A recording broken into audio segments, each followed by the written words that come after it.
ceremony will honor our military men and women who made the ultimate sacrifice for the liberation of Europe. D-Day ceremony is happening right now in Normandy, and this, of course, 70 years ago today was a battlefield. The Allies landing, including Canadians. Canadians, of course, had Juno Beach, the responsibility coming out of Juno Beach. Winston, okay, you're young, my friend. It's so much more important for you to remember than it is for me, because growing up, I was still young enough to have people who had actually fought in World War II still around.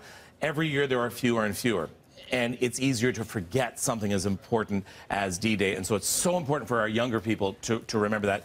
I'm glad that we're getting a bit more highlight 70 years later. Yeah, 70 years later, there are additional ways on social media that allow younger people like myself to learn about D-Day and relive a lot of those moments. So online this morning, we're taking a look at some of the accounts that have been made that help you relive this. This is an account at UK War Cabinet, and you can see they're actually tweeting moment by moment here, where you can watch the events unfold 70 years later from June 6th. 1944, and you can see that they're tweeting every 5 minutes or so, and you can go through and relive the moments. And this is what's the site called? It's at UK War Cabinet on Twitter. And they even mentioned the Queen's Own Royal Rifles of Canada moves ahead, followed by troops, tanks, and other vehicles. So that, you know what, the Canadians, we played in a very, very important role in D-Day.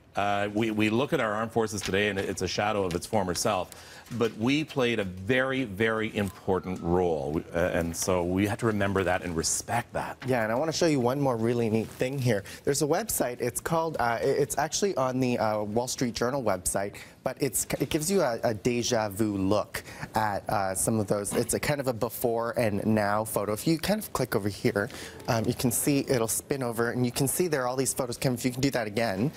Just tap there, and it'll take you through, and you can see all of the photos, and they've kind of superimposed these older images on top of the images now, and you can kind of see that before and after. And if you look at these individuals, you have to keep in mind as well that these are people who are like 18 years old.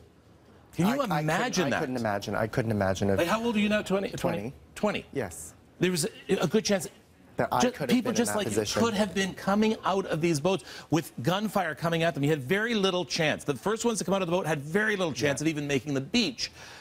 18 years old. Think about that. And that's why it's so much more important that we remember this. And it's great that they're doing this online. Many even claim to have snuck in even earlier than 18 as well, because they wanted to serve. So, unthinkable. Here is Jennifer up in the traffic center with the very latest on those problems on the Gardiner.